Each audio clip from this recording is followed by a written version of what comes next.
We are going to talk about complex numbers. There's a few things you need to know about complex numbers before you can start to use them. The first thing is an imaginary number. So this right here is what an imaginary number is. If you try to take the square root of a negative, you can't do it because there's not two of the same number that multiplies to get you a negative number. So whenever you see a negative under a radical, when it has an even index, is you want to take this negative out and it becomes an I for an imaginary number.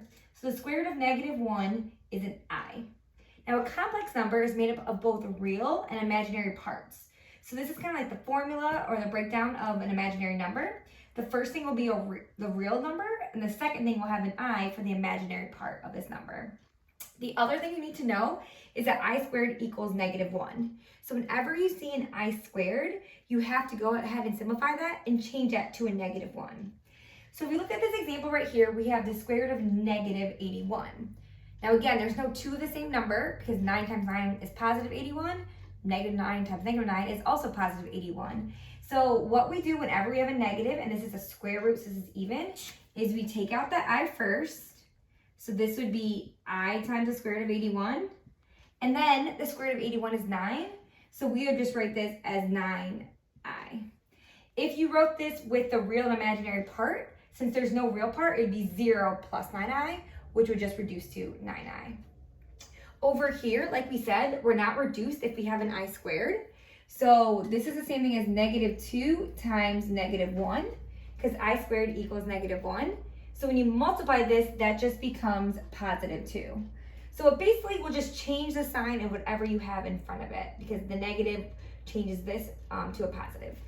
So now we're going to do some operations with complex numbers.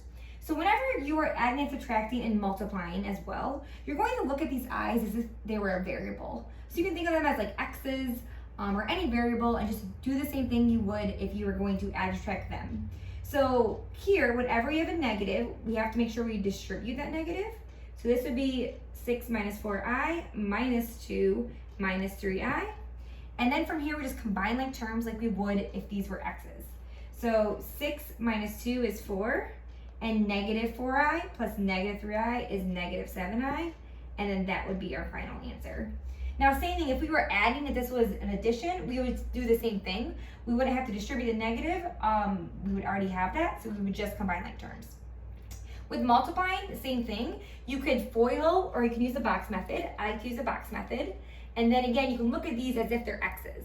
So when we do the box method, we have 6 times 2, which would be 12. -4 times 2 would be -8i. 3i times 6 is 18i.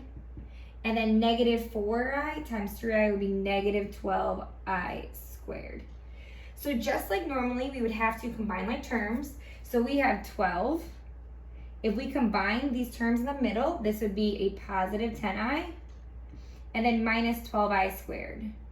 Now remember, this right here, we need to use this concept up here that I squared equals -1. So if we take -12 times -1, this actually becomes a positive 12. So remember I said it just kind of changes the sign. And then again, we want to combine our like terms. So this would be 24 plus 10i. And again, that's written in the complex number format with the real and imaginary parts. Now with dividing, if you have an I in the denominator, you have to multiply the top and the bottom by the conjugate of the denominator. So what the conjugate is you take what you have, but you change the sign in front of the I. So we would multiply the top and the bottom by the same thing, because then it doesn't actually change the problem at all. And when you do this on the top, we're just going to distribute. So on the top, we would have 21 minus 7i.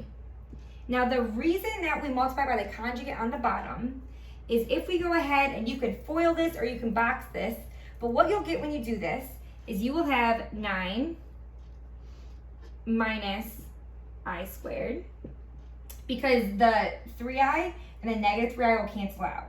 And now if we have 9 minus I squared again is the same thing as -1. So we would have 21 minus 7i all over 9 plus a positive 1. And when we simplify this, this would be 21 minus 7i all over 10. And now we don't have an I in the denominator. So it's not simplified if you have an I in the denominator. So the way to do that again is to multiply by the conjugate, because that will get rid of your I. Now this right here is not in the complex number format, so we want to split this up into real and imaginary parts. So the real part would be 21 over 10, minus the imaginary part would be 7 over 10, and then I. And lastly, if we want to solve, now again, we're just going to solve like normal, but we'll see that our answer is going to have an imaginary number in it. So the first thing we want to do is we want to move the 25 to the other side. So when we subtract the 25 to the other side, we would get negative 54. Now to get rid of the square, we take the square root of both sides. Sorry, that was a negative in there. And so we have x plus 2 equals plus or minus. Now, when there's a negative, you always want to take the I outside. So this would be I square root of 54. So to solve for x, we want to move the 2 to the other side. So this would be x, there should be equals here. X equals a negative 2 plus or minus I square root of 54. And because 54 can be broken down, we have to go ahead and do that with our radicals. So I'll do this over here. So 54 is 9 times 6. 3 times 3. And so we have a pair of 3s which will go on the outside and the 6 will stay on the inside. So we can write this as negative 2 plus or minus 3 square root of 6i. And you could write that as two separate things. So 2 plus 3 square root of 6i and 2 minus 3 square root of 6i. That's it.